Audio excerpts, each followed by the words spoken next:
הקטע הבא, מתוך המחזה בתולות שידוך שכתבה חנה אזולאי הספרי. אנחנו עוברים לעולם החרדי, לחיים בתוך החברה התוססת, הלוחצת.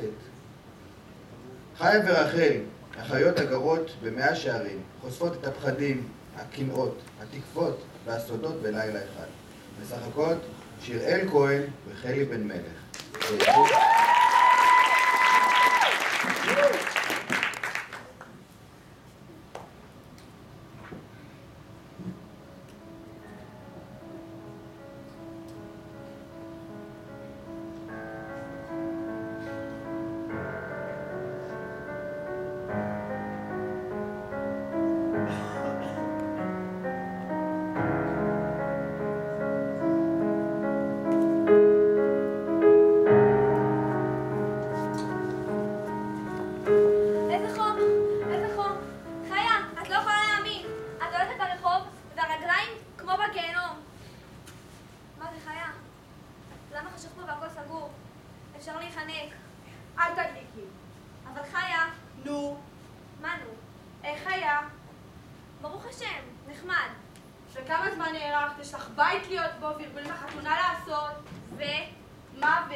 רק אל תחי באשליות שחיים צבי יפליג בדברי תורה. כידוע לך, הוא לא חכם גדול. בגילו כבר בשעה 8 בערב הוא ילך לישון בכדי לקום בבוקר מוקדם לשחרית. את מקנה? מה יש לי לקנא במין שידוך שכזה? חשוב אם הם מתחתנים, לא? כן, תודה לך. אני דווקא מאוד נהנית בטיולים שלי עם חיים צבי. לעומתך, יושבת סגורה כאן כבר 4 שנים, עם הסמרטוטים, המטפחות והצבעים שלך. אף אחד לא ירצה להתחתן איתך, כולם ישכחו אותך. אני לא רוצה לדבר על זה. את החוברת שקיבלת מהרבנית כבר קראת? לא. לפני הבעילה. האדם צריך להקדים בחיבוק ובנישוק. צריך ללטף את האישה, ואז להניח קר מתחת לישבנה, לפסק את רגליה של המועמדות, ואז לחדור ולקרוע את קרום הבתולים.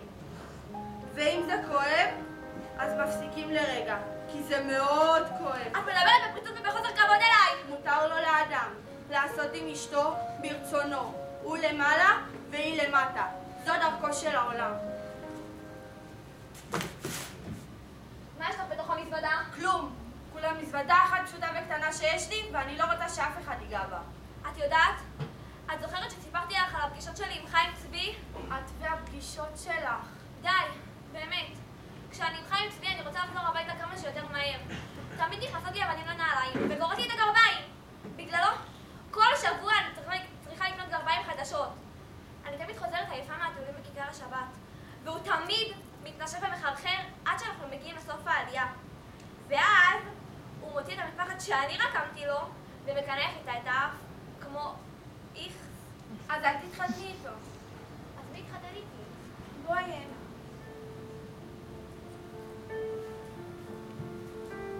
תסתכלי על הפנים שלך, על העיניים שלך. מי לא ירצה להתחתן עם בתולה צעירה ויפה? אבל אני לא. את חולה, את הרי שווה 1000 חיים צבי. אבל אני לא. את לא מה? את לא מה? בתולה. השתגעת? למה? למה? בשביל מי? בשביל חיים צבי? גם את הרסת לעצמך את החיים? השתגעת? תראי, אם הוא לא עשה לך את זה, אז מישהו היה צריך לעשות. ואם אין מישהו, אז את כן. אני עשיתי את זה לעצמי. פעם הייתי באמבטיה והסתבנתי. מסבון? לא נעים לו. לא מסבון, מכאן. השתגעת? כי מצא פתח פתוח. הוא יגרש אותך ביום של החתונה. זה היה בלי כוונה. בגלל זה היית כמה בלילות. לא רק בגלל זה. אני טרודה בגלל המון דברים, עקב החתונה. מה יש לך להיות טרודה? את מתחתנת עם העשיר של השכונה. הולכים להיות לחיים טובים ומאושרים וחסרי דאגות. אני לא רוצה להתחתן איתו! לא רוצה! הוא זקן, קרח ושמן! משוגעת, זה לא כואב לך? כשאני נדקרת, כן. אחר כך כבר לא. יורד רק דם. בזמן האחרון אני חולמת שיורד לי. ואז אני מרגישה כמו שהרגשתי פעם. כשאמא הייתה עושה לי אמבטיה, ופתאום הייתה מוציאה את הפקק. ואז, לאט לאט, המים היו עוזבים את הגוף. והחום של הגוף היה יורד איתם לאט לאט. עד שנהיה קר. כמו שמתים. מצחיק, לא? החלום. שטויות. כן, שטויות. הכל אצלך שטויות. יושבת סגורה כאן ולא עושה כלום. את מתה. ואת רוצה שאני אמות איתך. אני לא אתן לך לעשות לי את זה. וגם לא לאמא ואבא. אני התקווה שלהם. ולי הוא ים של ילדים. בואי נלך מכאן. אני אקח אותך איתי. לאן? לשם, איפה שהולכים עם השרוולים הקצרים ואף אחד לא אומר כלום. חיה, אסור לנו ללכת עם שרוולים קצרים. הבנת? אסור. כל החיים הלכתי עם שרוולים ארוכים, מה זה עזר לי? אני מרגישה בגיהנום. אסור היה לעשות את המעשים האלו. מעשים? איזה מעשים? גם לך זה היה יכול לקרות. לא חיה, לי זה לא היה קורה. כי מה שאסור לא קורה. מה שאסור לא קורה. מה שאסור לא קורה. גם הרבה דברים אסור שיקרה, אבל אלוהים המציא אותם כדי שיגלו אותם. אני פוחדת. הם יגלו שאני לא בתולה, והם ילדו גם אותי. אני לא יכולה לחיות בנידוי. אני לא כמוך. אני צריכה להתחתן, להוליד ילדים, להיות בסדר, להתחתן, להוליד ילדים, להיות בסדר, להתחתן, להוליד ילדים.